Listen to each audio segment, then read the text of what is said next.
Então vamos começar assim, ok. A pessoa tá lá em casa assistindo a gente e ela fala assim, Cris, mas o que eu vou falar de investimento? Eu tenho R$100 na conta. Como é que eu vou... O que você tá falando, maluca? Eu só sei que é pra deixar na poupança. Então a pessoa que tá lá em casa assistindo a gente agora, que sobrou R$100 ali, todo mês ela só pode 100, de repente, tá? Qual é o primeiro passo? Agora, ela que tá assistindo a gente. O primeiro passo é você fazer sobrar o 100. Então, não é se sobrar 100.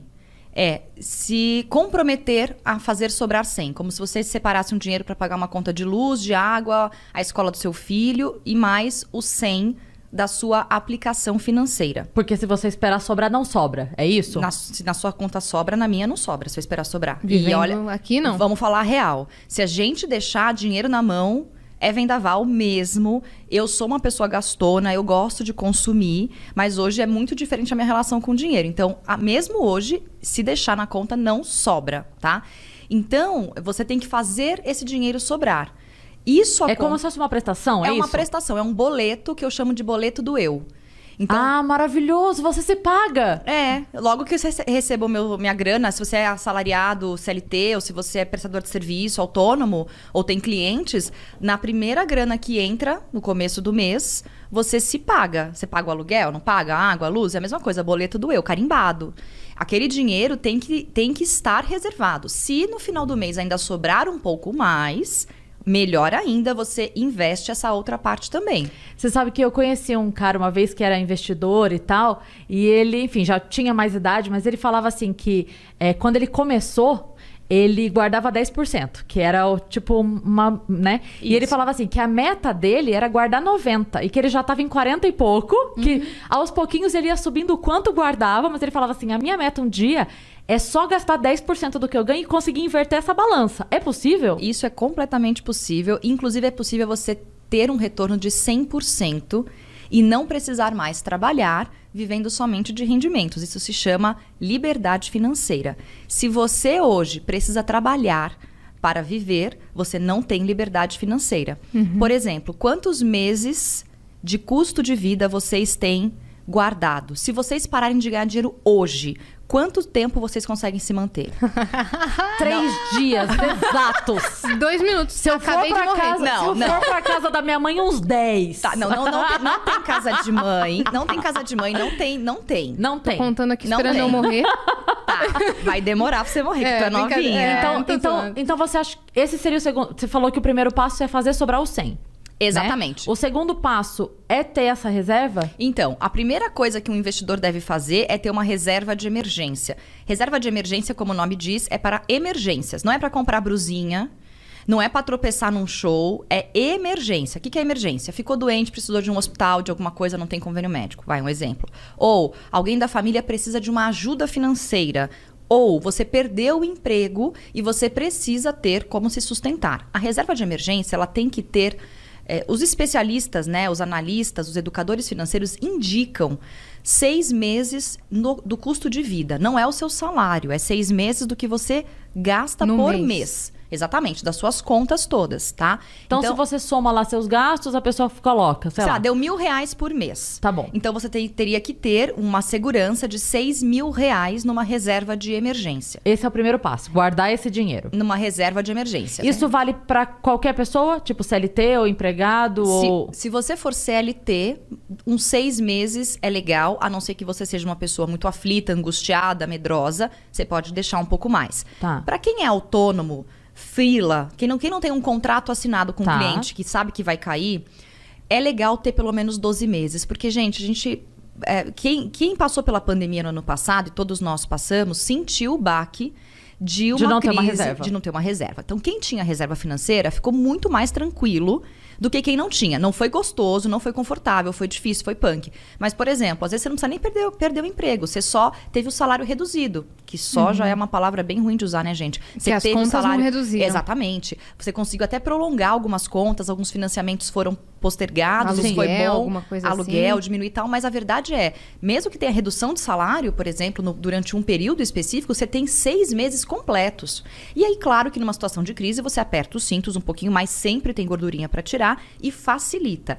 Mas, se você não tem a reserva de emergência, você vai apelar para quem? Parente que você tem que contar com a boa vontade também do povo querer te emprestar dinheiro, se é que vão ter, amigos e tudo mais, ou banco. Empréstimo do banco. Juros. E ainda assim, não teve... muitas pessoas quebraram nos seus comércios e pessoas físicas não conseguiram muito crédito na época da pandemia, porque os bancos estavam com medo de emprestar dinheiro. Claro, lógico. Então, a reserva, ela é a melhor amiga de qualquer pessoa que tem boleto. Se você não tem boleto, aí, sei lá, você vive... Não tem o... Paris Hilton. Sei lá. Pronto. Você não tem... mas a Paris Hilton tem um agente financeiro cuidando da fortuna dela. Você pode ter certeza disso. Claro. Mas é qualquer pessoa que pode fazer essa reserva, que consegue hoje fazer essa reserva? A diferença é o tempo que vai levar para você construir a reserva de emergência. Tem muita gente que quer pular essa etapa, porque a reserva de emergência ela é um dinheiro que fica numa conta, numa aplicação financeira que não é a poupança, tá? Qual que é? É um investimento de liquidez diária que renda a taxa básica de juros, que é a Selic. Hoje está em 2%. Já é baixo esse rendimento. Que é a taxa básica de juros do país. Da economia. Da economia. Chama-se taxa Selic, vale 2% hoje. Ela deve aumentar na próxima reunião do Copom, porque a inflação também aumentou. Nós estamos com problemas, econômicos e políticos internos que fazem o mercado não gostar muito da ideia de investir no Brasil. Então, o Banco Central provavelmente vai subir um pouquinho essa taxa. No final do ano? Não, agora em março. Já começa a subir Estamos agora em março. 2%.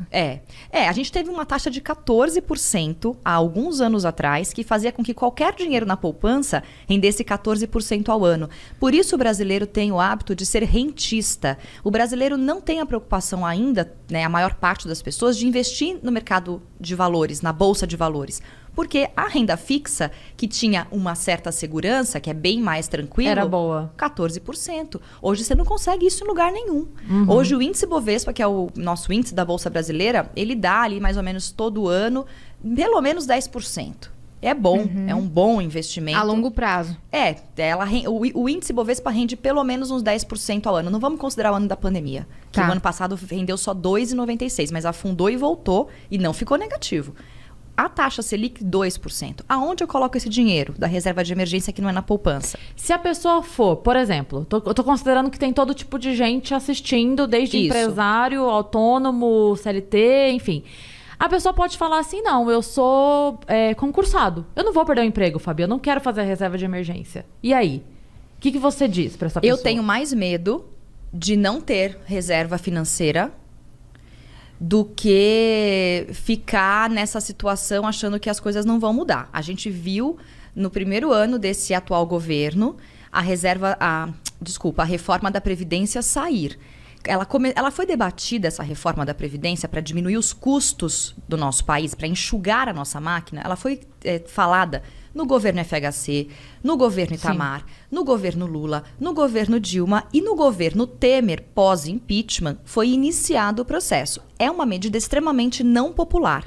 E por isso, um presidente que substitui uma presidente empichada, eleita democraticamente, faz esse papel de ter dar início a uma reforma tão importante e impopular, porque para ele tanto fazia. Só que foi um movimento importante no fim das contas. E ele ia sair logo também, né? Ele só tinha um ano e meio. Exatamente. Quando o Bolsonaro entra, ele leva um ano, ao contrário do que ele imaginou, ele leva quase o primeiro ano inteiro do mandato para fazer a reforma. Tá? Então, hoje em dia, depender da previdência social do nosso país já não era bom antes. Depender hoje, para mim, é mais arriscado do que botar meu dinheiro na renda variável. Mas só se você investir e fazer sua própria aposentadoria, exatamente. É isso que você quer dizer? Exatamente. Não, é exatamente isso. Tô entendendo, que orgulho. Nós devemos lutar para ter uma boa previdência social. Eu acredito nisso.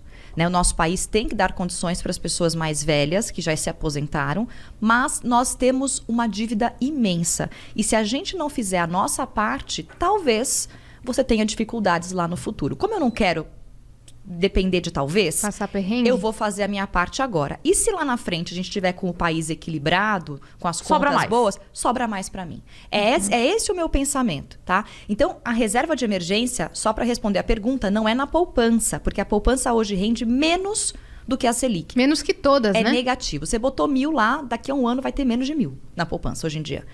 Você vai colocar no Tesouro Direto Selic, que justamente acompanha a taxa Selic, e você pode retirar a qualquer momento exatamente como uma poupança. só que você tem a liquidez diária, a cada dia ela rende, ou num CDB, que é uma renda fixa básica, que é associada a CDI de 100%, que é a taxa Selic. Isso daí também, liquidez diária. É o mais simples do simples do simples. Nem todo banco tem um CDB de liquidez diária 100%. Nem todo banco sem cobrar taxa, nem todo banco com a saída zero. Né? Exato. Agora, os bancos correram atrás do prejuízo. Os bancões, os 5 maiores bancos do país. Aqueles bancões, todo mundo sabe o nome. Pode falar, não tem problema. Bradesco, Itaú, Banco do Brasil, Santander. Caixa Econômica, Santander, Itaú Unibanco. Toda essa galera correu atrás do prejuízo, porque o Tesouro Direto popularizou muito. Então, o que eles fizeram? Antes se cobrava uma taxa, eu o banco fiz sem ser cobrava. pelo banco. Tudo bem, você fez por uma corretora, Foi, provavelmente. foi. Tá ótimo. Porque o Tesouro é o investimento mais básico. Você paga uma taxa de 0,25 por ano para B3, que é a Bolsa Brasileira, que armazena, né, que coordena essas compras e vendas do Tesouro, que é um título do governo. O Tesouro Então, é um título brasileiro. Você empresta dinheiro para o governo para financiar projetos. Então, esse projeto é sediado pelo governo? O Tesouro Direto são títulos públicos do governo. Do governo. E antes que você faça essa cara de susto, e se o país quebrar, não receber meu dinheiro, isso é praticamente impossível. A gente tem N reservas e todo o Tesouro tem o Tesouro não é garantido pelo Fundo Garantidor de Crédito, o governo garante. Mas todos os investimentos de renda fixa, a maioria deles tem uma garantia de até R$250 mil. Se o banco quebrar, Sim. o FGC te garante Sim. esse valor. De ressarce? Te ressarce. Os bancos ficaram tão preocupados com tanta gente entrando nas corretoras para comprar o Tesouro que eles tiraram a taxa deles. A B3 Que era alta. Altíssima. Eu lembro que quando eu fui ver a primeira vez, eu posso estar falando besteira, eu acho que era 5% do Itaú. E aí tinha outras empresas que era 0. Eu falava assim, gente, mas por que eu vou fazer com vocês então, E quando sabe? você entra no aplicativo do banco em investimentos, não é nada didático, né? É um montão de informações e risco não sei o quê, risco alto, risco baixo, risco médio e umas porcentagens que quem não entende Sim. não Então, isso investe. É verdade. Eu acho que ao mesmo tempo que eu acho realmente que é difícil para muita gente, para a maioria das pessoas, porque se não fosse assim, a gente não teria R$1 trilhão na poupança hoje em dia. Nós temos R$1 trilhão na poupança. Muita gente está literalmente rasgando dinheiro na poupança, porque não tem informação suficiente ou tem medo de perguntar para o gerente, não confia, não entende. É muito difícil E fazer também essa porque tradução. o gerente tem meta pra bater, ele vai empurrar produto goela abaixo, porque a gente sabe que isso acontece. Então ele tem a meta dele pra bater, ele vai falar, faz aqui comigo essa carta aqui de não sei o quê, e você acaba entrando no... Faz esse seguro. Exatamente. Tem que tomar muito cuidado com esse tipo de coisa. E as pessoas, às vezes, acham que custa caro ter um assessor de investimentos, né? É gratuito, na verdade. Para você ter um assessor de investimentos numa corretora, você vai ter que investir, obviamente, na corretora associada àquela casa de assessoria de investimentos. Mas assim, esses investimentos básicos, o Tesouro Direto Selic, o CDB de liquidez diária, as rendas fixas, LC, que é letra de crédito, LCI, letra de crédito imobiliário, tudo isso é empréstimo para construir prédio, letra de crédito da agrônoma, né, que é da agricultura, você vai lá e fomenta a agricultura no país, tudo isso não tem taxa. E os bancos cobravam, pelo menos o Tesouro, além da taxa da B3, uma taxa para eles pegarem o seu dinheiro e investir no Tesouro. Então a gente tem que começar. Então é assim que o banco ganha, né? Ele pega o seu dinheiro, cobra para pegar seu dinheiro e ele vai fazer o mesmo movimento que você faz sozinho numa corretora, né? É muito didático. Então tem que estudar um pouco. Não vai cair do céu esse... Infelizmente, a gente não tem ainda, de verdade, educação financeira nas escolas, embora a lei... Infelizmente mesmo. A lei o ano passado, na pandemia, foi instaurado que criança e adolescente tem que ter. Tem que ter. Mas... Que algumas escolas tinham empreendedorismo, né? Que colocaram. Mas educação financeira, não estão ensinando nem a alfabetizar Exato. direito, gente. Então, a gente tem um gap muito grande. Então, por isso que eu acho que nós... que temos acesso à informação, e quem está acompanhando aqui a gente nesse podcast, nessa conversa, sabe? Se você tem amor pelo seu dinheiro, né? Pelo seu bem-estar, porque não é pelo dinheiro, eu sou fã do dinheiro. Eu sou fã do que o dinheiro pode trazer para mim, né? E derrubar esses mitos, né? A boa comida, a tranquilidade, a viagem. Uma boa viagem, uma casa segura, Exato. um médico que você pode acessar quando você tem alguma doença, segurança algum problema. para sua família. Segurança para sua família. Saber que você vai chegar com 60 anos, não precisar trabalhar 12 horas por dia para pagar as contas. Talvez você queira trabalhar 3 6 horas por dia somente. Por enquanto é só a Sim. Maísa que vai aposentando. A Maísa e aquela Larissa Manoela Só também, as né? Que é duas. aquelas Não, a Larissa duas, Manoela nossa já tem senhora. 4 casas, 4 ou 6 Na casas Disney, lá na países. Disney. É isso, né? Tô esperando ela terminar pra ver se ela quer namorar comigo. Porque Eu ela acho. leva todos Porque ela os leva pares todo mundo românticos. pra Disney. Ela terminou, inclusive, tá? Tá solteira. Larissa, me liga. Larissa, liga aqui pra Cris, que ela faz qualquer negócio desse... Tô entendendo o movimento dela aqui.